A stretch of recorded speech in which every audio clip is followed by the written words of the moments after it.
I'm so excited to have Denver on the podcast today. Denver is the founder, owner, manager, the absolute everything of an incredible company called Call to Party. And Call to Party was a side hustle passion project that Denver started and has grown into something so phenomenal. And I'm so excited to have her on the podcast today. Welcome, Denver. Thank you so much for being on here. Thank you so much for inviting me to be on your podcast today. I am absolutely so excited to join on, and I can't wait to tell you a little bit more about being a solopreneur. Yes.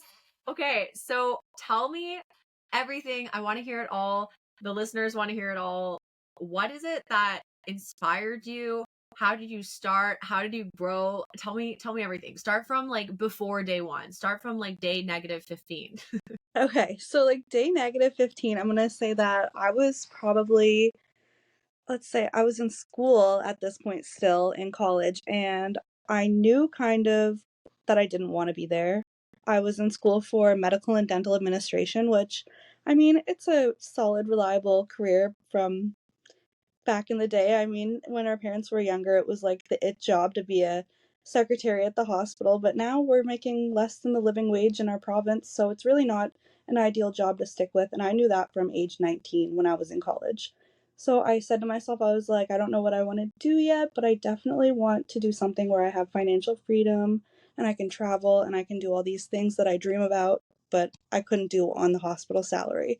So that's kind of when I started trying like random little passion projects. I would do like side hustles. I tried to sell bikinis during COVID, and I like wanted to sell like funky socks when I was like 18. Like I had all these random ideas that never came to fruition, which is okay. But then during the pandemic, I saw on TikTok people were doing balloons, and I was like, that looks so fun. And I was like, I'm gonna try this. So I tried it, and I actually did balloons for a Halloween party for my brother, and I was like, wow, this is actually like a potential good side hustle. And I did more and I made more garlands, and I slowly got to the point where I was like learning that I could actually make some type of money that I could do things I wanted to do with. So from there it just grew, and now we're entering year 3. And I know I skipped a lot of steps there, so we can go back, but we're entering year 3, and it's finally at the point where I'm starting to see results that I want. So it's been a long road to get here, but all the in betweens, there's so many ups and downs I've had from, oh my gosh, clients like calling me, having their orders made, and me going and them totally changing it last minute and having to like organize and sort and find new inventory, and just balloons popping when I go to deliver them and coming back and having to remake them, and oh, so many stressful moments, but so many moments that have just made it worth it, and it's just been an exciting journey, even through the ups and downs of financial struggles and everything in between. I would say that just sticking to it and like the passion for being creative has gotten me to where I am today. Love that. I have so many questions for you, Denver. I love that first of all that you called out on your own without me even having to ask you, is that you had like the entrepreneurial spirit from day one. The socks, like the different bikini and businesses. I find that that's something that a lot of entrepreneurs have in common, is that you've tried a couple things and they don't all work out, but that you keep going along and finding stuff. I do have some questions. So for anyone that's listening that isn't familiar with Call to Party, I don't know how you're not, but so how did you start with like balloons? Did you go right into the garlands? I know at one point you had flower wall. Like how did you start with your product ideas? How did you Let's start with that. Product ideas, then maybe we can get into how you promoted yourself, because that's like also a huge question that people have. And then we'll go from there. How about that? Absolutely. So, product ideas, I mean, at first I was kind of drawing a lot of inspiration from Pinterest and online, and I actually have a little bit of a funny story there. So, one day I posted a Pinterest photo on my Instagram when I first started, and one of the creators of the photo reached out to me and she was like, "You didn't tag me in this photo, like that's my work." And I was like, "Oh my God." And that was like the worst moment I think I've had to date in this business, because I realized I was like, oh my gosh, like these are actual people's works. Like, this isn't just like a Walmart like photo stock photo that like, would be a commonly used photo. And normally I would credit like photo from Pinterest, but just this one that I totally forgot to do. It wasn't intentional at all, and they still somehow came across it and they were like, "That's my work. There's no credit." And I was like, "Oh my God." So ever since then, like I've made sure like I don't obviously post other people's work anymore now that I have my own portfolio. But when I first started, it was like, look at this inspiration. And oh my God, ever since then, it just opened my eyes and I realized that it's so important to have like all of your ducks in a row when doing things like that, because I didn't know what was going to happen. I was like, I could get sued for this probably. And I was 20 years old. I had no idea. So I look back now and I'm like, just so many silly things that I could have done. Um, and like prevented the stress of myself by like just like double checking and making sure that I'm doing things. But anyway, so that's kind of off I track, think but that's a good no, but that's a really good thing that you point out, because I do know that a lot of people, when they're starting out and they don't have that many references of their own work, in posting on social media, it's very important to say like, oh, this is someone else's work, but this is something I could do for you, something like that. So for people that are looking at starting a business and promoting themselves on social media, I think that that's so important, because like, other people deserve credit. You can still use the pictures because the pictures are nice, and say this is something that you can do, and that everyone wins that way, because they're also getting promoted, they're getting their credit, and then you're also able to demonstrate what you're able to do. But yeah, so we did go a absolutely. bit off track, but it was a great point to bring up, so I really appreciated it. Yes, That and you're how that getting info from Pinterest, which is, I love Pinterest.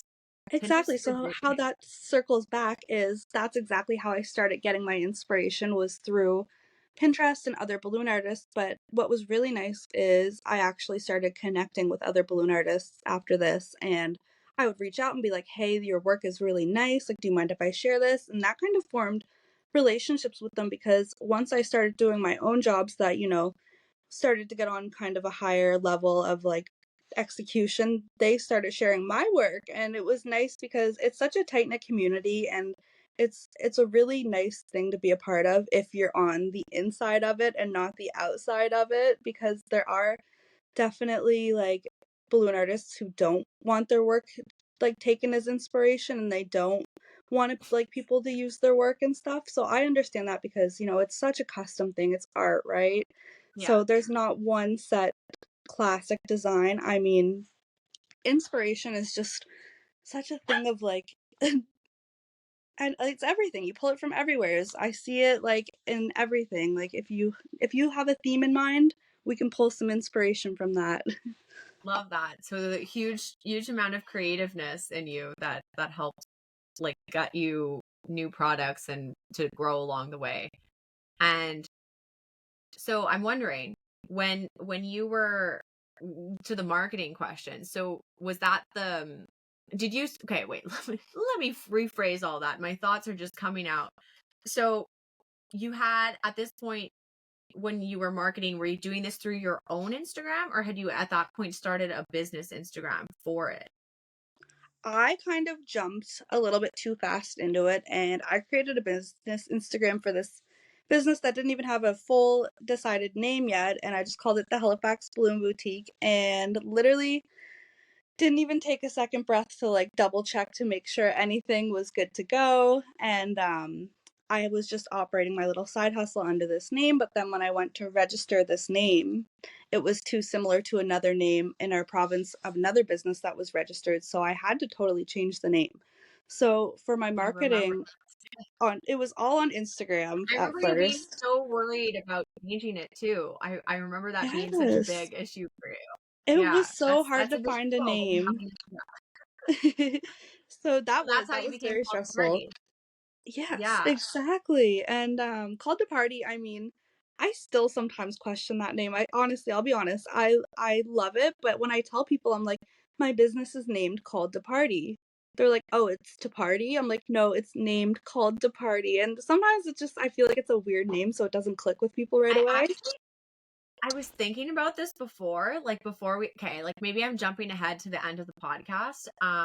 But I was thinking that it actually is such a good name because it opens your ability, even if it's not something you want to do, but you want to take on a business partner, an employee, like you could cover everything relating to party planning.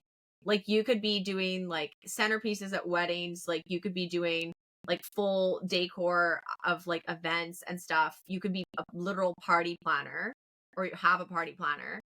Even though that's maybe like, I'm just thinking like very long term. I thought that it was actually a good thing, that like you were able to that you were forced to change the name in that. I thought there was Oh an my opportunity gosh. there. No, honestly, I agree with you because it does give me a wider like scope of things that I can offer clients rather than the Halifax Balloon Boutique. You would just assume that's Yeah. only balloons. So this gives me like a little bit of room to grow for sure. So you had started this Instagram with the previous name, and was that like, were you what was your strategy in that? Like, did you take any courses? Did you learn something online? Did you just start posting stuff? Did you follow a bunch of people? What was your strategy in that? My strategy at first was I thought that I could just go create some content and that I would have these amazing balloon arches that I saw on Pinterest. And I quickly realized that was not the case and that these balloon arches took a lot of time, a lot of experience, and a lot of money to construct. Balloons are expensive and people don't understand that. They think it's like Yeah, a dollar store they thing and really you can are. go spend $15 and create this crazy balloon thing. And I'm like, that doesn't even cover the ties to put the arch together. So, I mean, it's something that has become quickly and like when I started, it was okay, this isn't as easy as I think it's gonna be. So Yeah. that's kind of when I started with the like sharing other artists' work on Pinterest and being like, we can offer this to you. And I started kind of getting orders here and there, or I would collaborate and I offered lots of free things. I gave away so many balloons in the past 3 years just to try and get some like, attention on the business Instagram. If like someone tagged me, like I did like free baby showers, I did giveaways. Like Oh if my you want a balloon garland, like I will give you a balloon garland basically. And like so many people were like, you can't do that, you shouldn't do that. But I honestly believe that that has attributed to my success today with like just the experience of dealing with so many people and creating like so much content on my Instagram. If you look at my Instagram, my more recent posts, I've made money off of all those. But a year ago, I was still just setting those garlands up just to make it look like I was making all that money, just so I looked like I was busy. And you throw the fake parties, people book real parties. So it kind of Yeah. all came together.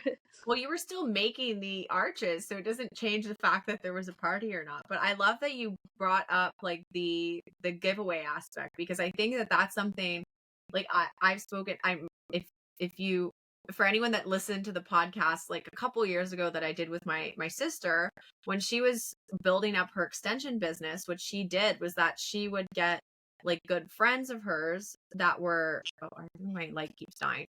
She would get good friends of hers that worked in like nightclubs and like were kind of like very active in the social media and stuff, and she would have them just pay for their hair and she would give them the install for free as long as she got credit. So like that was another way of, I think that that's a pretty popular way to grow, is unfortunately like giving stuff away sometimes, but you can write it off as marketing expenses, and that's a good way to have people see you and know you. It doesn't matter that there wasn't a real party associated to it. But I love that you mentioned that like you're growing into these real things, because, or not real, but like real parties and partnerships, because I remember seeing like last week on Instagram, like you were doing a commercial party, like a big arch, like, and doing parties and all kinds of stuff that I keep seeing on my timeline. And it's just like, and on top of that, Denver has not mentioned this yet, but she's in the midst of opening her commercial space, which is so cool. Is it officially open now? It's not officially open yet. I still have a couple things I have to get done in there first, but I'm hoping that it will be done early December and that I'll be ready to have clients in the space. So we're excited. We just have to do some painting and put some shelving up, and I'm waiting for some more inventory to come in. So then once we have all that done, we'll be ready to roll.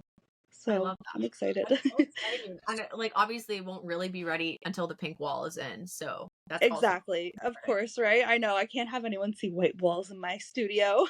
I love seeing the videos and the updates. That pink couch looks so comfortable. I will be there. I will come sit on it. Oh my gosh, you are welcome to. And you know what? I got that on Facebook Marketplace for $250. And the Oh my set is gosh, regular that is so $800 on Wayfair. So I saved a bunch of money on that. I love that. I'm a Facebook Marketplace queen. For anyone that doesn't remember, my entire Airbnb, except for the beds, I think, is Facebook Marketplace and thrift stores. So I absolutely love that. People sometimes they just, oh, I don't have room for this anymore. I'm moving, or Yeah. they just don't like they decide to change their style, and then you end up with something sick. So I love that. Um, I'd like to know more about. So, what exactly was like your mindset through all of this? Were you like working with the goal of turning this into a full-time business always? Was it just like a fun thing to do? What were people around you telling you? What were you telling yourself? Like what was the mindset through all of this? Like as you started and as you grew and like to where you are now? My mindset was definitely and still is I don't know how I'm going to get there, but I'm going to get there. But if I'm being honest, I have to definitely give thanks to a lot of other balloon artists in the industry in the States and in Canada because I saw what they were doing and that gave me the encouragement and the inspiration to be like, it's possible. Like it was a wheel that was already invented. I didn't have to reinvent the wheel. I just kind of hopped on. And I'm so glad to be here because there's a balloon artist in Texas and she makes $1 million a year in her balloon business. She is Wow. literally, yeah, she is seven-figure business owner. I don't know what she takes home, but I know that's what she grosses. And Crazy. I Love mean, how like I just can't imagine. I hopefully will get there one day, but not there quite yet. But she's in the city with the highest disposable income in America, so that definitely gives her some leverage on her clients because she does some crazy big jobs, but she has been a huge inspiration in like the ability of how much I can grow and what I can do. And as you mentioned, my corporate install that I did last week, that was for McDonald's Canada. So that was a pretty big install for me. It was very exciting.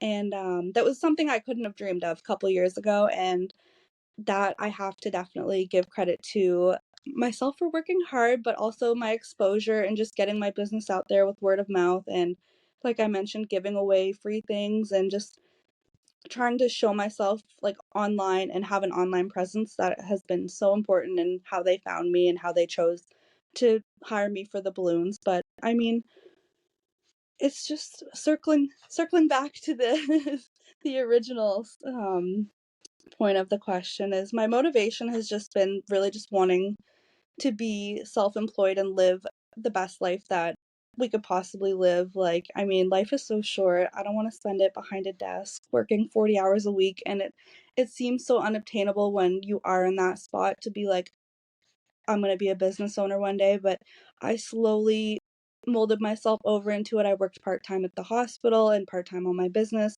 to where now I'm kind of getting to the point where I can be more full-time in my business.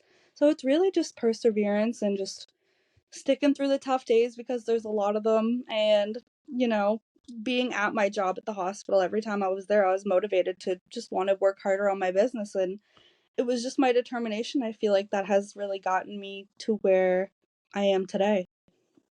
I think that that's really like it's great that you called out that you had that mindset from day one of like I'm going to get there, whether it's bikinis, whether it's socks, whether it's whatever, that you knew you were going to get there. And a great call out that you talked about the support from the community, because I talk about this endlessly, is how much easier things it's not saying you won't get there. It's so much easier when you have people surrounding you that have made the mistakes that you can avoid and that they can tell you about it. That's literally the point of the finance diaries, is that I want everyone to know everything so that we're not all just making the same mistakes over and over again. It makes no sense. There's this one time I was in a escape room with a group of leadership people, and we were all type A personalities, and we were all doing the same thing over and over again. And at one point the escape room like owner or like the person watching you came in and said, all 7 of you have tried the same combination in the same walk. Like no one's speaking to each other. And if you'd spoken to each other, you would have probably completed the challenge. And I think that that's like it's something that sticks in business too is if you're not speaking to each other, like you're not competing with the girl in Dallas. Like you don't have a shippable product that No. it's very like to the city. So the fact that you had that community along with you, I think is a huge important call out. And even in other businesses, like my sister is sometimes she'll say, "Oh, this isn't my skill set. Like this will be like someone else that I know can do this for you." Or like I don't necessarily know like whatever, anything like that. Or I might be able to help someone that someone else doesn't know that much about. So that community, that mentorship, that's a huge call out and I think that that's really important to helping your mindset. And I mean, you had a great mindset from day one and I love that so much. I'm trying to think of other things to ask you because you covered so much of it and like I love that. Um I don't even know. Okay, let me think for a second. So you started with an idea, a couple ideas, and then you started making them and you were making some for free, you were making some for money.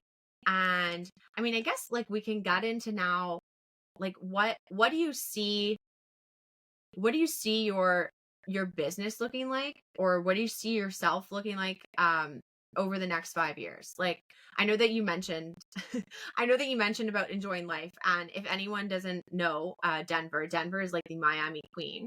She loves the Miami trip and is like do you want to be like traveling more? Do you want to have an employee? Like are you just looking to do this? Like tell me everything. I absolutely 100% want to travel more in the future. I mean, I do have pets, but quite similar to you, my dog was a big reason in starting my journey to financial freedom. And I know this is probably a hard topic right now.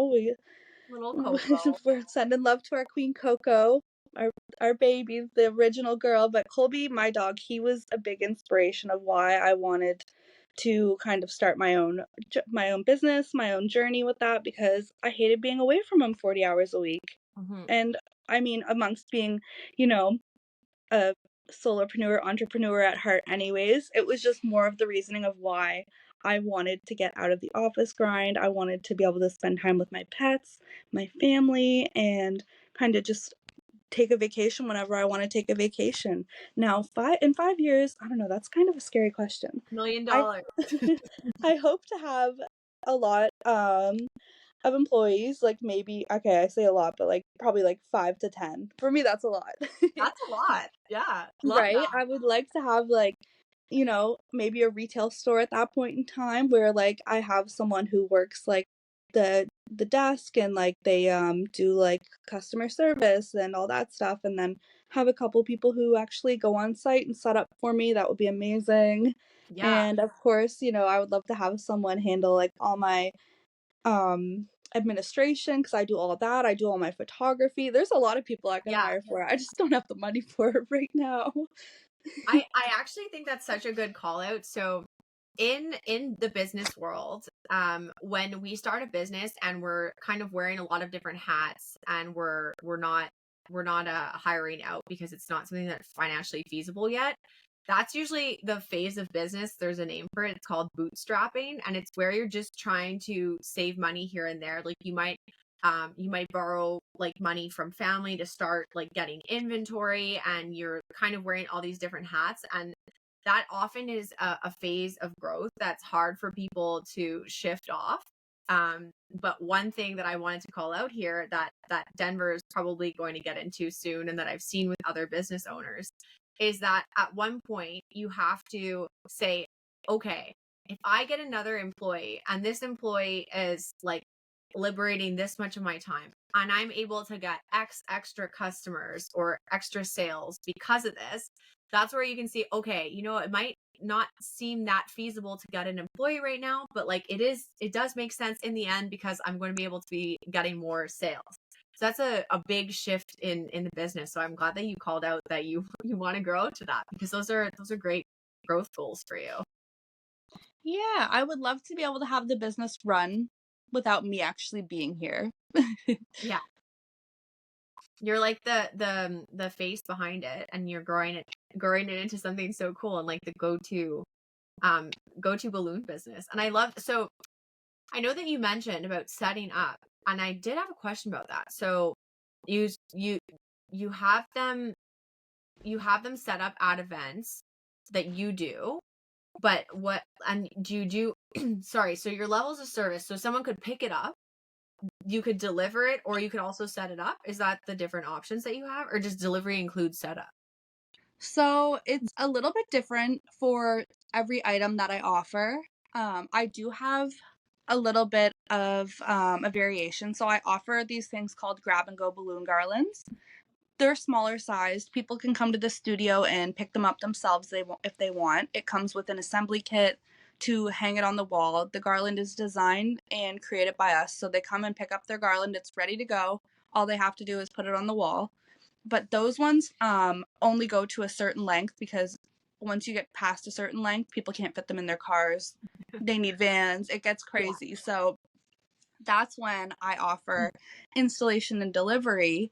And my delivery fee is a flat fee of $40 within range of Halifax. And my install fee is an additional 20% of the order fee. So say the Okay. order is $1,000 and delivery would be the flat fee, and then the install fee would be the 20% of the $1,000. And Okay. that just covers the time that I'm there for, the time I have to come back to like pick it up or take it down, and just to make sure that I'm not losing on any of those ends. Yeah.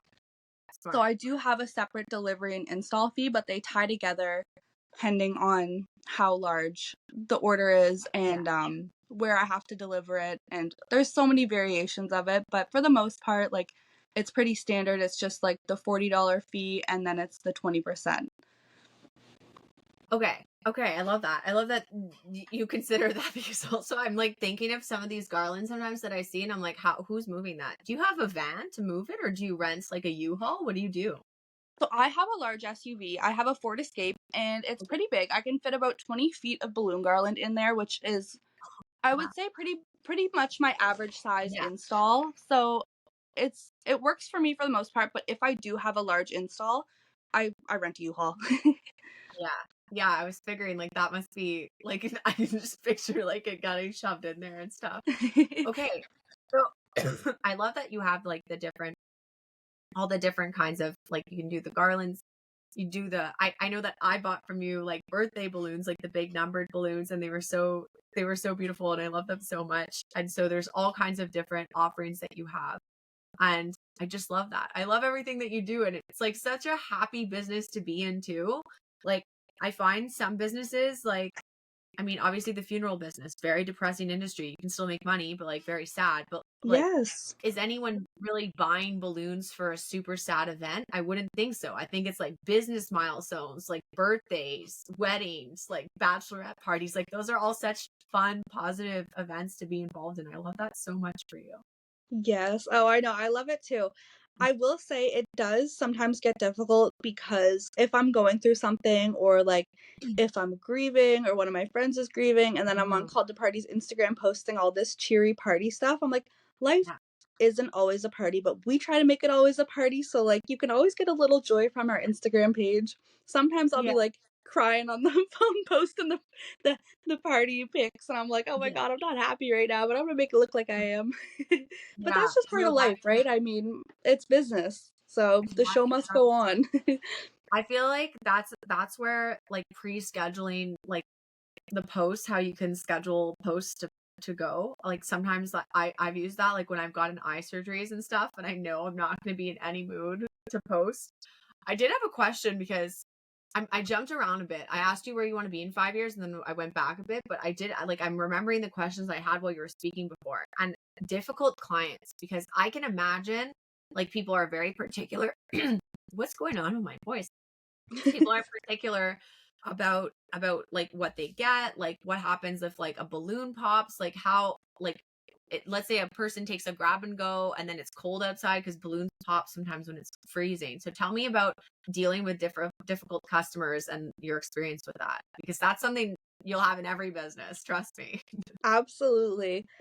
I can definitely say I've had my fair share of difficult clients, but I will say that experience has taught me red flags on clients, and I can almost tell right away if it's a client that I want to work with or not. And I have given myself the boundaries of refusing clients that I think are going to be difficult or nightmarish. And I don't care if they have $10,000 to offer me for balloons. If it's my stress and my sanity, it is not worth it. So it's been a fine balance, but the few difficult clients I have had, I mean, I just try to make them happy. I just do whatever I can to just satisfy them and just go on about your day. I don't argue with them. I don't try and prove any points. I stand my ground if it's something that, is nothing I can change. But for the most part, if they're unhappy, I'll refund you. Have a nice day. Please Yeah, find someone else for your balloons next time. never call me again. So, Literally.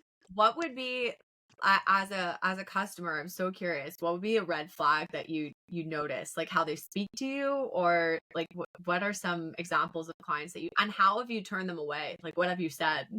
So curious.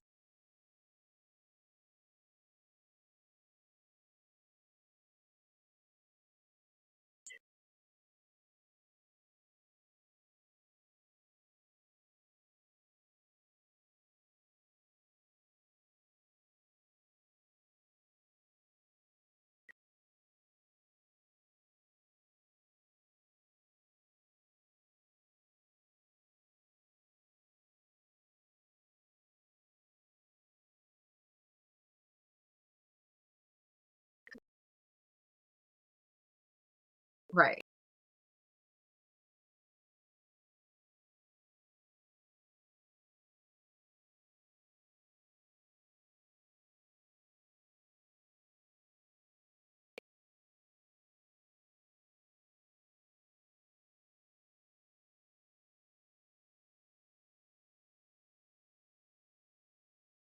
Yeah.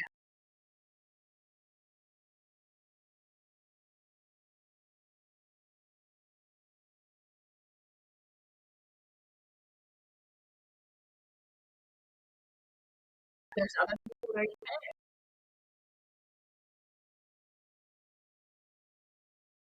like I do love that you, like, you tell people, I understand this might not be your budget, like this is another option that you can go into, because there are people clearly from your page filled with orders that there are people that are willing to pay it. And I think that that's something that you get a lot. I know I've spoken to quite a few business owners that have that struggle of maintaining their mental health and saying no to people. And like my sister's had it, that there's people that are just very difficult to work with. I've had other people that work in like nails and stuff like that, that it's like aesthetic, which is I guess kind of in the same ish category as balloons. And you can have really particular people that you just don't want to work with. And I think that that's one of the big challenges of business owners is having that ability to say, like, I understand, like, this might not be a fit, and like here are your alternatives, and like bye. Never talk to me again. Because like even if they were giving you $10,000 and it ended with them giving you a bad review, like on some rating website, or that they're like causing you extreme stress, calling you at 3 a.m. to check in on something, like that's not worth it for any amount of money, is it?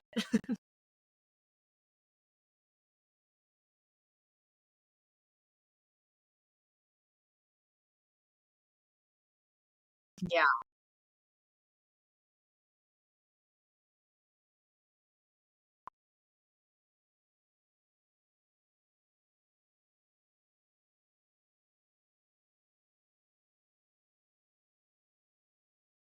yeah.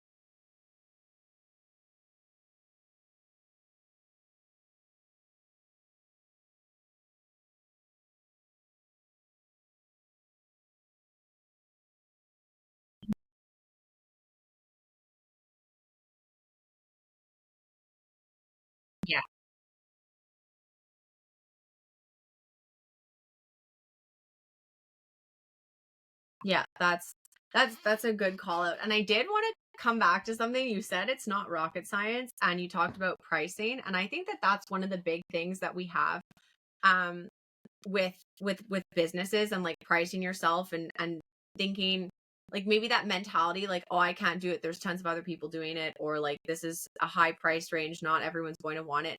They're paying not just for balloons, they're paying you mentioned earlier about how difficult at the beginning it was to make an arch, and like that you didn't think that there was that much like effort that went into it, and the ties and this and that. They're not just paying for the supplies and like the transport and that, they're paying for the amount of expertise that you've accumulated over these 3 years. Maybe if they were going to try do it themselves, it would take them like triple the time that it would take you with a quarter of the quality. So when you're doing this, they're paying for your like it's like a carpenter or anything that you are paying for someone's services. You're not just paying for the job to get done, you're paying for the quality and the experience that the person comes with as well. So someone that is willing to work with you and like even though it might be considered a premium product, I don't know why I'm doing air quotes, it's premium product, um because you're saying it's not like it's not a necessity, but that's part of what you pay for when you do things like that. When you get your nails done, you're paying for the experience of your nail tech, or when you're getting your hair done, you're getting the experience of your hairdresser. So they're paying for the wonderful expertise that you've accumulated through getting information, knowledge, and just practicing over the time. I don't even I would not even know where to begin with a balloon arch. Like I don't know, I would have thought that like you glue them together. I don't even really know. And like I don't know how they have like there must be a is there a pole in there? Like how do you mine would be like flopping all over. I don't think I understand gravity well enough. Maybe I'm an idiot, but I ah oh, sometimes I feel like one though. I'm like trying to think of a I'm gonna go look up one of your videos on how how they get built. Dive onto YouTube after this.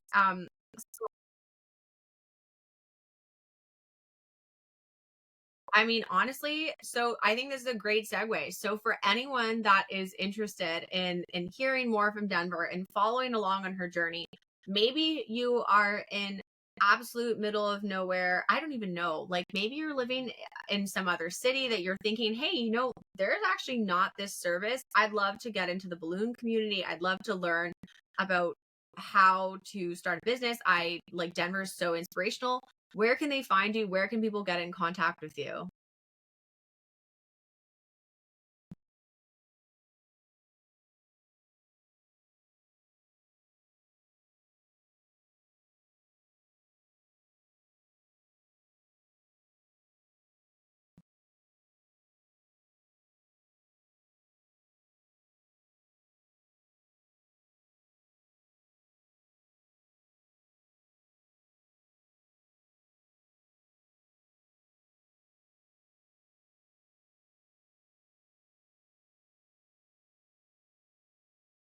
Yeah. Yeah.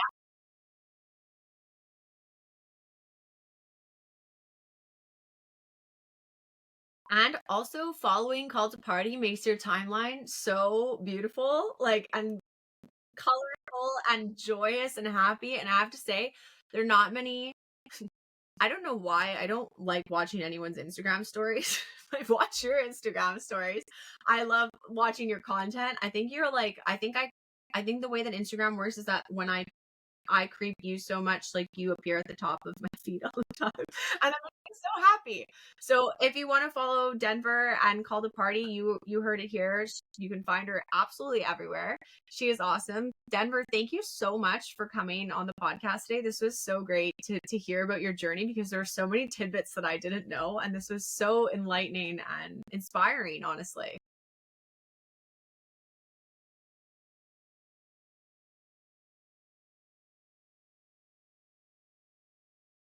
Yeah. It's gonna get a million downloads and I love it. I'm so excited. Thank you so much, Denver. You take care.